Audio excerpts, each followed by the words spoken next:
I'd like to show you a way to streamline how students hand in tasks to you into Moodle while still remaining connected to Google Suites, which is Google Drive, Google Slides, and all the other apps that they can access with their RVS account.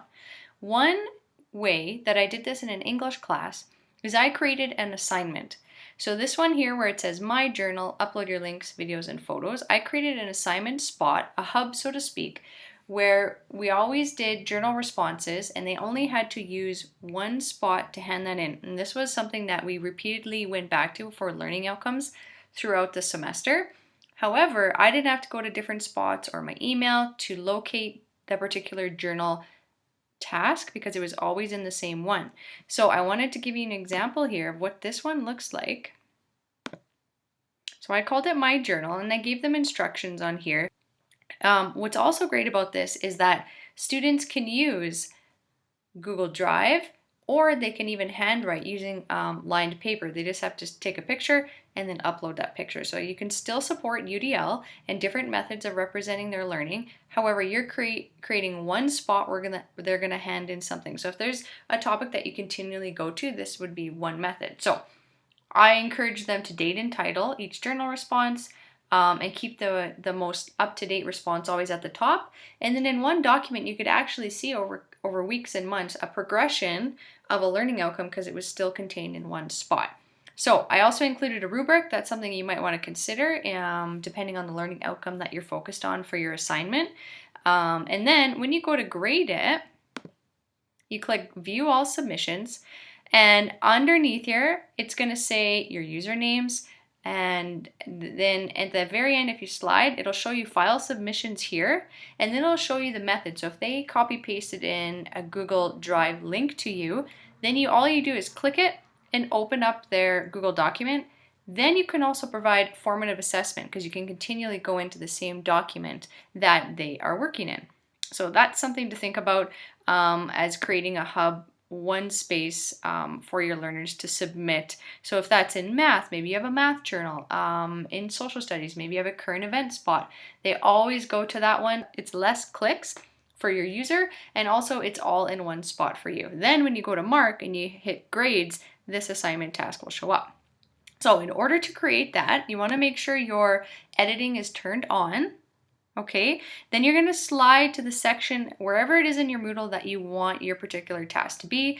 I wanted mine on the home page because we always went to this every single day. So it depends on where you want to direct your students to. So determine an easy to find spot. You're going to go add an activity or resource. For this particular case, you're going to click assignment and you're going to click add. Okay, then you're going to give it a title. Again, this could be subject specific or it can be more general. So I'm just going to call this Smash Journal. Maybe you'll have a cool name for your written responses. You can provide in this box all the instructions for your students. You can record a video uploaded here. You can type instructions. You can do a voice recording if you want to have both, but give clear instructions on what's expected. Display it on the course page if you want. You can also upload folders, files I should say, such as rubrics or links. You can also even put copy paste links in here using the hyperlink tabs. You can play around with when the student is allowed to submit this in. So you can have an open and close date, a cutoff date. Maybe this is used all year with your kids, so you don't have a cutoff date. It's just going to be open. Maybe this is just a project you use for a month, and then after that you don't no longer use this file. So that's up to you. Here's something interesting, submission types. So you can allow online text. I usually click all of them. And this allows your students to voice record right into when they're responding. You can limit how long they can record for you if you want them to be shorter. And then again, you can add additional files into there. Feedback type you can play around with. If they hand in a PDF, you're able to annotate directly onto that file, and different ways that you can provide them feedback, so voice recording and that sort of thing. You can do group submissions. You can play around with that if you have different groups submitting things. Grade. This is something that you can play around with points, scale. Is it just formative? They completed this task. or are you actually going to assign it grades and use real-time reporting and based on mastering, advancing, etc. So there's different ways you can play around with that, or it's simply there is no grade.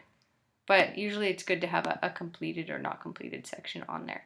Okay, and then you go save and display when this seems ready to go.